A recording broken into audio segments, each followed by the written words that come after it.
Hey YouTubers, Shy Cubs fan 14 or John here, bringing you the unboxing of the second Scuf gaming controller I've recently purchased.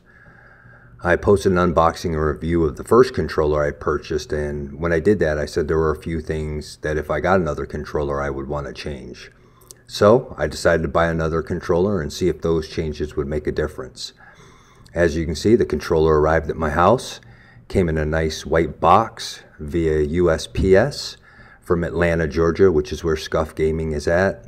It took about 2 or 3 days to get to my home here in Las Vegas, so I was pretty happy with that. It got here in a reasonable amount of time.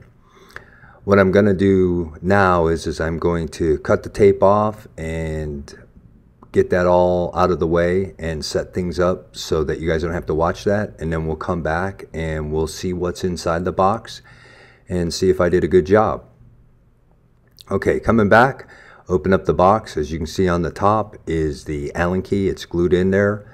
This is the piece of equipment that you're going to use on your hair triggers and your aiming button. You pull it out, it adjusts things. They include it in there. Like I said, it's glued in nice and tight so it's not going to go anywhere. When you pull it out, just be careful not to bend it. Next is the Scuf gaming card.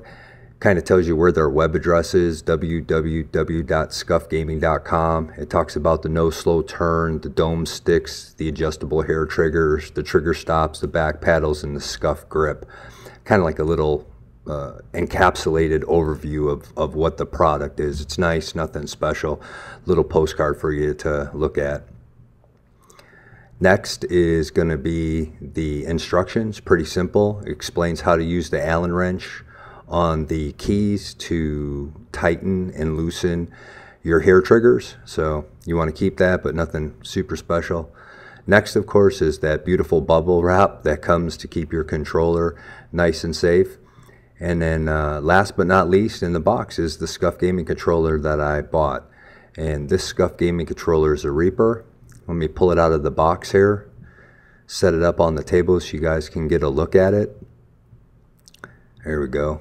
Let me pull these other boxes out of the way so it doesn't get in the way. Like I said, this is the Scuf gaming controller Reaper model. Comes in black and red and has skulls floating in the paint job. It's a very clean look. It's very shiny. It's an excellent paint job. I'm going to try to zoom in here and see if we can get a better look at it. See if you guys can see some of the detail in the paint. It's just unbelievable. You know, in my review, I talked about some of the things I didn't get on the first controller, so this one's configured differently. On the last one, I had dome sticks on both of the thumb controls. On this one, I decided to do a concave on the left and a dome stick on the right. So that's what I did. The D-pad is the same color as the rest of the controller. It comes in black, but I paid extra so that it would match the shell. I thought it would look good.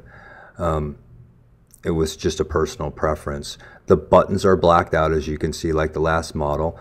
It's a wired controller, so it plugs in. It comes with 9 feet of cord, which is more than enough for you to plug it in and sit on the couch and play with it. No problems with the last one. As you can see, while I'm turning it here a little bit, you can see the skulls in the paint, I think. It picks it up. It's really nice. It's unbelievable paint job.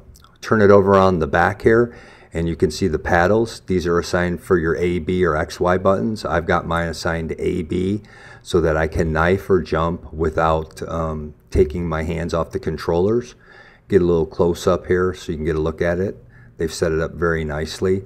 When I turn it here, you can see the trigger stops. Those are those little silver things. I'm sorry, a little out of focus there.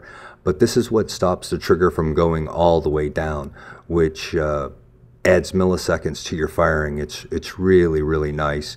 I'm going to try to get a little closer look of it there. You can see the silver knobs, and that's what stops the triggers from going down. Next to that is the Allen key, which is what we use the Allen wrench on, which is what adjusts the hair triggers. And as you can see right there, it's nice and small Allen key. It's nothing major. So with this, I configured it a little differently. I kept the rumbler packs out so it's nice and light. Like we talked about, I had the Scuf grip put on the back because I noticed that as I was sweating during my longer gaming sessions, it would slip. So I definitely decided to do that. I figured that this concave stick on the left would help me out a little bit. I was having a little trouble with the dome on the first one that I bought, which was the black model. But I don't know if it'll cause or help me a lot, but I'm going to give it a try. That's why I bought the second one. It's super sweet. This one cost about 163 or 165. So if we round it up, say it's a $1.70. I went for aesthetics on this one. And functionality. I wanted to give it a little different feel. So major differences are just that concave stick and